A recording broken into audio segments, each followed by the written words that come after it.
सोलापुर नाम के गांव में मीनू नाम की लड़की रहा करती थी। वो अपनी पढ़ाई के साथ साथ अपने माँ पिताजी को खेतों के कामों में भी हाथ बटा दिया करती थी। मीनू एक दिन खेतों में काम कर रही थी कि तभी उनके खेत में कुछ लोग गन्ने लेने के लिए आए। तभी मीनू के पिताजी शंकर, कौन हो भाई और क्या चाहिए तुम्हें? अरे भाई, हम यहाँ गन्ने लेने के लिए आए थे। तुम्हारे खेत में गन्ना दिखा तो चले आए। अच्छा अच्छा, ऐसी बात है। कितना गन्ना चाहिए था आपको? जी, हमें 50 किलो गन्ना चाहिए था। क्या आप हमें अभी गन्ने काट कर दे सकते हैं?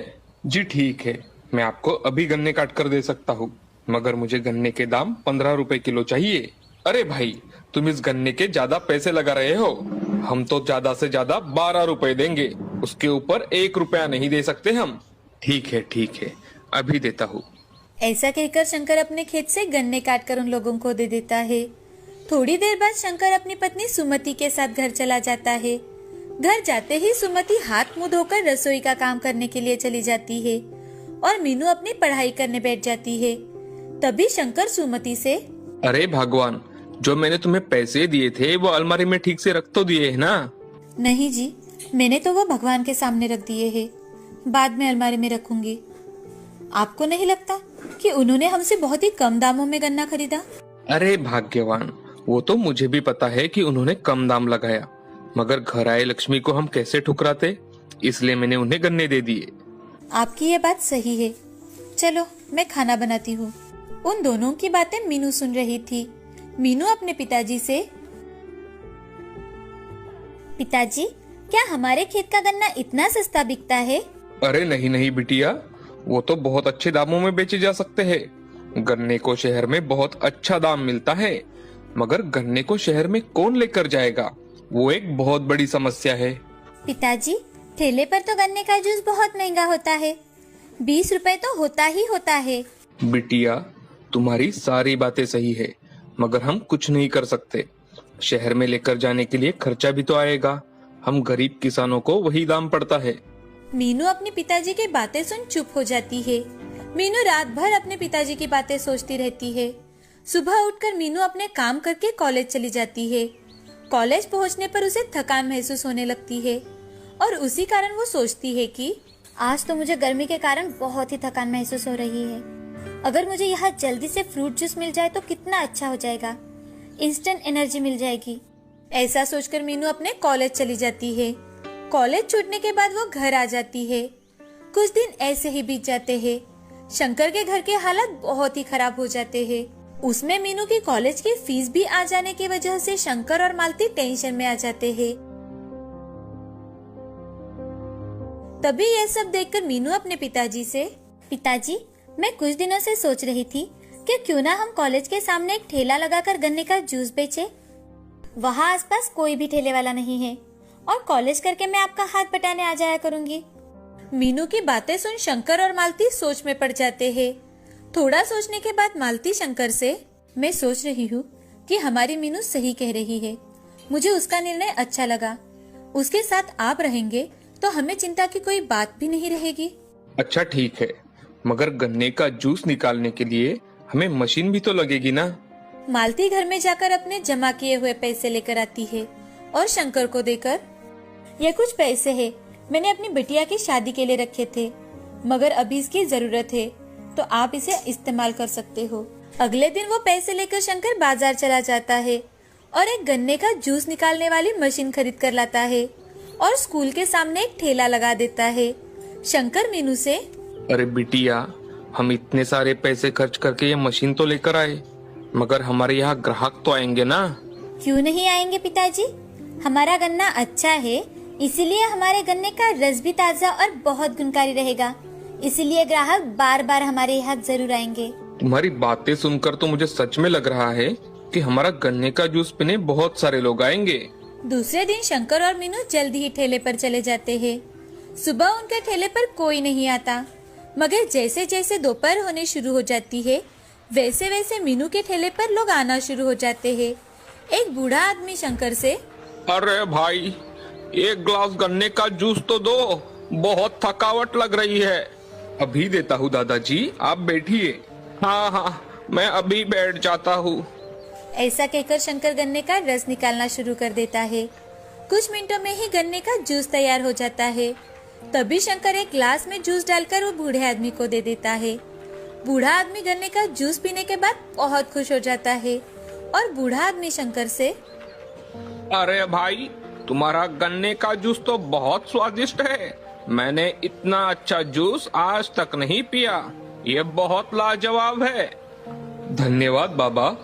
बूढ़ा आदमी अपना जूस पीकर वहाँ से चला जाता है। तभी दो नौजवान भी उनके यहाँ आकर जूस पीकर चले जाते हैं। ये देख मीनू और शंकर बहुत खुश हो जाते हैं। मीनू अपने पिताजी से, पिताजी, मैंने आपसे कहा था ना कि हमारे यहाँ ग्राहक आएंगे। ये तो शुरुआत है, आगे तो बहुत ग्राहक आएंगे। हाँ बेटी, भगवान करे तुम जैसा कह रही हो वैसा ही हो। ऐसे ही दिन प्रतिदिन मीनू के ठेले पर ग्राहक भीड़ करने लगे। ग्राहकों को उनके गन्ने का जूस बहुत ही अच्छा लगता था और उसी वजह से उनके ग्राहक आना बढ़ गए थे। कुछ ही दिनों में शंकर ने मीनू के कॉलेज की फीस भी भर दी और अपने खेतों के साथ ठेले का काम भी संभाल लिया। शंकर की पत्नी मालती भी उनके साथ काम करने लगी थी। अब मीनू और शंकर की कड़ी मेहनत रंग दिखाने लगी थी। शंकर ने उसी जगह को खरीदकर उस पर अपना खुद का दुकान बनाया और अपना गन्ने का जूस बेचने लगा। मीनू की कड़ी मेहनत और दृढ़ निश्चय के बलबूते पर आज उसने अपनी कल्पना को साकार किया था। तो दोस्तों, इस कहानी से हमें ये सीख मिलती है कि जिंदगी में हार मिले या जीत, हमें कोशिश करना छोड़ना नहीं चाहिए।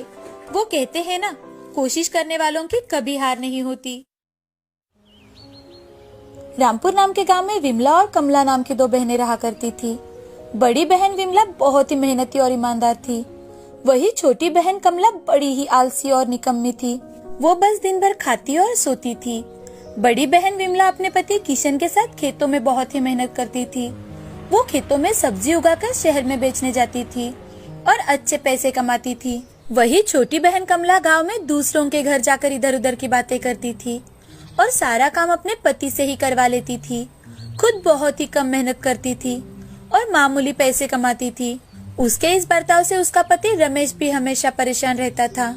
और तो और कमला विमला की संपत्ति से ईर्ष्या भी बहुत करती थी। ऐसे ही दिन बीत रहे थे। एक दिन उनके गांव में एक महान योगी आए। योगी महाराज के आने की खबर सुनते ही कमला और विमला दोनों भी महाराज के दर्शन के लिए मंदिर में गई। दोनों ने खूब मन लगाकर योगी महाराज की सेवा की। उनकी सेवा से प्रसन्न होकर महाराज ने उनसे कहा, बेटी, तुम्हें क्या चाहिए? महाराज, मेरे परिवार में हमेशा सुख शांति बनी रहे, बस इतना ही आशीर्वाद चाहिए आपसे। महाराज, मुझे आशीर्वाद में 3 वरदान चाहिए। कमला ने सोचा, महाराज से वरदान पाकर वो विमला से अधिक धनवान बन जाएगी। लेकिन योगी महाराज ने कमला की ईर्ष्या को पहचान लिया था। उन्होंने कमला से कहा, मैं तुम्हें वरदान तो दूंगा, लेकिन याद रहे, तुम जो भी वरदान मांगोगी उससे 2 गुना तुम्हारी देवरानी को मिलेगा। कमला ने योगी महाराज को मनाने की बहुत कोशिश की कि वरदान में जो कुछ भी मिले उसमें सिर्फ उसी का लाभ हो, विमला को कुछ भी ना मिले। लेकिन योगी महाराज के सामने उसकी एक न चल पाई। आखिर कमला को महाराज की बात माननी ही पड़ी। कमला ने घर जाकर सारी बात रमेश को बताई। दूसरे दिन सुबह कमला और रमेश अपना पहला वरदान मांगने मंदिर गए। कमला भगवान की मूर्ति के सामने खड़े होकर, हे भगवान, मुझे सोने से भरा एक घड़ा चाहिए। तभी कमला के सामने सोने से भरा घड़ा प्रकट होता है। कमला और रमेश सोने से भरा घड़ा देखकर बहुत खुश हो जाते हैं और उसे लेकर घर आते हैं। लेकिन दूसरी ओर विमला को सोने से भरे 2 घड़े मिलते हैं। उन्हें देखकर विमला भगवान से, हे भगवान, मुझे तो आपका सिर्फ आशीर्वाद चाहिए। इधर कमला को जैसे ही पता चलता है कि विमला को सोने के 2 घड़े मिले हैं, तो कमला विमला पर ईर्ष्या से तिल मिला जाती है और गुस्से में, अब तू बस देखती जा, मैं तुझे कैसा सबक सिखाती हूँ। मैं तुझे ऐसा सबक सिखाऊंगी कि जिंदगी भर याद रखेगी। दूसरे ही दिन कमला अपना दूसरा वरदान मांगने मंदिर जाती है और भगवान से एक आंख से अंधे होने का वरदान मांगती है। इधर कमला एक आंख से अंधी हो जाती है और दूसरी तरफ विमला दोनों आंखों से अंधी हो जाती है। लेकिन कमला को अपने एक आंख की रोशनी जाने से ज्यादा विमला पूरी तरह से अंधी हो गई है, इस बात से बहुत खुशी थी। इधर विमला रो रो कर भगवान को याद करती है, हे भगवान, ये मेरे साथ क्या हो गया? मैंने किसी का क्या बुरा किया है जो मुझे ये सजा मिली? अचानक मैं देख क्यों नहीं पा रही हूँ? अब ऐसे ही कुछ दिन बीत गए। एक दिन खेत में काम करते करते कमला एक तेज धार की टहनी से टकरा जाती है और उसकी दूसरी आंख फूट जाती है। कमला तकलीफ से कहरने लगती है। हे भगवान, अब मेरा कैसे होगा? मुझे तो कुछ भी दिखाई नहीं दे रहा। अब मैं क्या करूं? तभी कमला को अपने तीसरे वरदान की याद आती है और वो तुरंत ही अपने पति की सहायता लेकर मंदिर में जाती है और अपना तीसरा वरदान मांगती है। भगवान, मुझे मेरी दोनों आंखें वापस दे दो। कमला, मैं तुम्हें दोनों आंखें नहीं दे सकता, क्योंकि योगी महाराज के वरदान के अनुसार मुझे 2 गुना विमला को देना होगा और मैं विमला को 4 आंखें नहीं दे सकता। भगवान की बात सुनकर कमला बहुत दुखी होती है और जोर जोर से रोने लगती है। तभी भगवान कमला से कहते हैं, अगर तुम चाहो तो मैं तुम्हें 1 आंख वापस दे सकता हूँ, लेकिन विमला को उसकी दोनों आंखें वापस मिल जाएगी। तभी कमला सोचने लगती है कि जिंदगी भर अंधा रहने से अच्छा है कि कम से कम 1 आंख से तो देख पाऊंगी। भगवान, आप मुझे 1 आंख दे दो। तथास्तु। कमला को 1 आंख मिल गई और दूसरी तरफ विमला को अपनी दोनों आंखें वापस मिल गई। हे भगवान, मैं आपका एहसान जिंदगी भर नहीं भुला पाऊंगी। आपका बहुत बहुत धन्यवाद भगवान, बहुत बहुत धन्यवाद। देखा दोस्तों, कमला को अपनी ईर्ष्या की वजह से जिंदगी भर 1 आंख से अंधा रहना पड़ा। इसीलिए हमें कभी किसी से ईर्ष्या नहीं करना चाहिए। मंगलपुर नाम के गांव में सुमन अपने पति रमन के साथ रहती थी, जो बहुत ही गरीब, सुलझी हुई, दूसरों की मदद करने वाली, कम पैसे होने के बावजूद भी खुद भूखी रहकर सबको पेट भर खाना खिलाने वाली औरत थी। गांव में जिस किसी को भी जरूरत हो तो सुमन उसकी बेझिझक मदद कर दिया करती थी। उसी गांव में रमा नाम की एक औरत अपने पति सुभाष के साथ रहती थी, जो बहुत ही झगड़ालू औरत थी। वो बहुत ही लालची किस्म की औरत थी। उसे सिर्फ ज्यादा चाहिए था।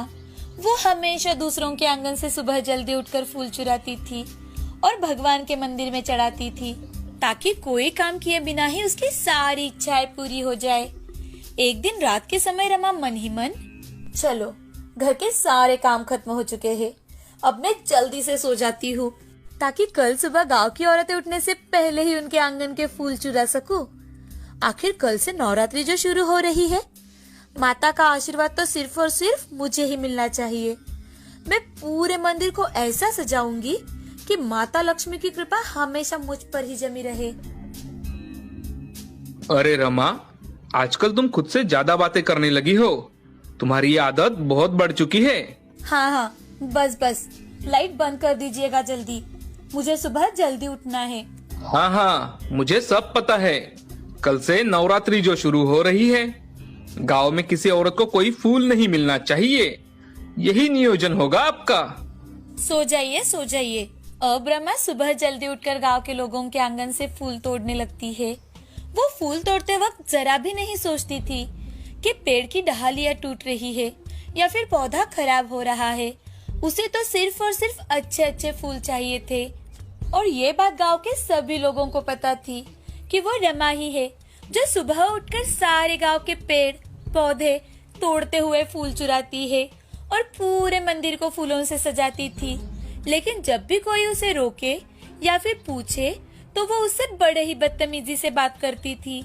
एक दिन रमा अपने सारे काम हर रोज की तरह खत्म कर नदी पर कपड़े धोने और पानी लेने के लिए सुमन के साथ जाने लगती है।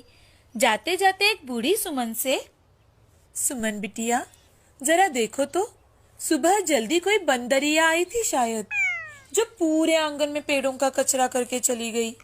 जरा इसे साफ करने में मेरी मदद करोगी? बहुत अच्छा होगा बिटिया। ओ बुढ़िया कही की, बोलना कि रमा फूल तोड़कर ले गई और यहाँ कचरा कर गई। बंदर बोलती है क्या मुझे? पूरे गांव को पता है कि सिर्फ और सिर्फ मैं ही फूल तोड़ने आती हूँ सुबह। अरे रमा, ऐसे क्यों बात करती है? मैं तुझे थोड़ी ना बंदरिया बोलूंगी।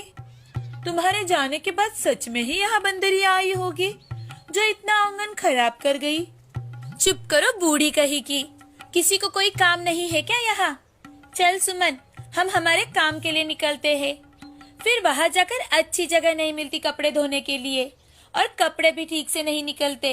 रमा, तुम चलो, मैं अभी थोड़ी देर में पहुँचती हूँ। बूढ़ी माँ की थोड़ी मदद कर देती हूँ। हाँ हाँ, तूने ही ले रखी है सारे गांव की जिम्मेदारी। करती रहे लोगों के काम, मैं तो चली। अब रमा आगे जाकर अपने कपड़े धोकर उसे सुखाने के लिए डाल रही थी कि तभी सुमन अपने कपड़े धोने लगती है। उसे देख रमा, आ गई सारे गांव की काम वाली। आज नहीं लाई किसी के कपड़े या फिर घड़ा जिसे भरकर पानी ले जा सके। रमा, ऐसे क्यों बात करती हो? अरे वो थके हारे हैं, बूढ़े हो चुके हैं। क्या हुआ अगर हम उनकी कुछ मदद कर दे तो? तभी वहां से एक साधु गुजर रहे थे। वो रमा की ओर देखकर, बेटी, क्या मुझे थोड़ा पानी मिलेगा? बहुत प्यास लगी है बेटी। ओ साधु बाबा, चलो निकलो यहाँ से। पानी ही पीना है तो इतनी बड़ी नदी नहीं दिख रही? ले लो कहीं से भी पानी और पी लो। पानी क्या मांगना पड़ता है? अरे बेटी, मेरे पास पानी पीने के लिए कोई साधन नहीं है। तो अपने हाथ तो है ना, उन्हीं से पी लो। हमें क्यों परेशान कर रहे हो? चलो निकलो यहाँ से। रुको साधु बाबा, मैं अभी आपके लिए पानी लेकर आती हूँ। सुमन अपने मटके में पानी भरकर साधु बाबा को पिलाती है। तो साधु, बेटी, तुम्हारा बहुत बहुत धन्यवाद। क्या तुम इसी गांव की हो? जी बाबा, हम इसी गांव के हैं। आप कहाँ से आए हैं? बेटी, मैं जंगलों में यहाँ से वहाँ भटकता रहता हूँ। आज तुमने मुझे पानी पिलाया है तो मैं तुम्हें आशीष के तौर पर एक मटका देना चाहता हूँ। जब तक ये मटका तुम्हारे घर में रहेगा, तुम्हारे घर में सुख शांति खिलती रहेगी। साधु कई सारे मटके अपनी सिद्धि से बनाते हैं। घड़ों को देख रमा, इतने सारे घड़े! अरे इसमें तो सोने का भी घड़ा है। क्या मैं पूछ लूं इस बाबा से एक घड़े के लिए? हाँ हाँ, तुम भी ले जा सकती हो एक घड़ा। आपको कैसे पता चला कि मैं क्या बात कर रही हूँ? बेटी, मैं दूसरों की मन की बात जान लेता हूँ। मुझे सब कुछ पता है। हाँ तो ठीक है। क्या मैं ये सोने का घड़ा ले जा सकती हूँ? हाँ जरूर।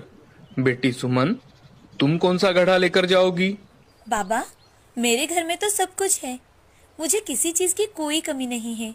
अच्छा ठीक है, लेकिन बेटी मेरी बात मानो, तुम इसमें से एक घड़ा लेकर जाओ।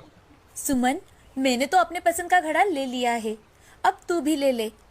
अब सुमन अपने लिए मिट्टी का घड़ा पसंद करती है और उसमें पानी भरती है। तभी रमा मन ही मन, अब तो मैं अपने लिए इस घड़े को पिघलाकर बहुत सारे गहने बनाऊंगी ताकि गांव में सबसे अमीर और सबसे खूबसूरत मैं ही दिखूंगी। और ये सुमन, ये तो बिल्कुल ही पागल है। इसे तो बिल्कुल अकल नहीं है। इसने तो मिट्टी का घड़ा ही लिया जो कहीं पर भी आसानी से मिल जाता है। क्या हुआ दीदी, आप हंस क्यों रही है? अरे कुछ नहीं कुछ नहीं, ऐसे ही। रमा जल्दी जल्दी में ही अपने घर जाने लगती है। जाते जाते आज वो किसी से बात नहीं करती। कोई उसे रोकने की कोशिश करे तो वो उसकी तरफ देखे बिना ही चली जाती है। गांव के पास जाते ही घड़े को छुपा लेती है ताकि कोई उसके सोने के घड़े को ना देख पाए। अब दोनों अपने अपने घर चली जाती है और रमा जल्दबाजी में अपने घड़े का पानी आंगन में ही फेंकने लगती है तो उसके शरीर पर अचानक से कई सारे कीड़े हमला कर देते हैं।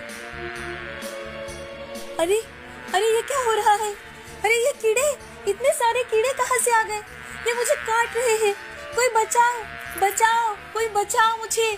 रमा वो घड़ा अपने हाथ से नीचे फेंक देती है और वो नीचे गिरते ही अदृश्य हो जाता है।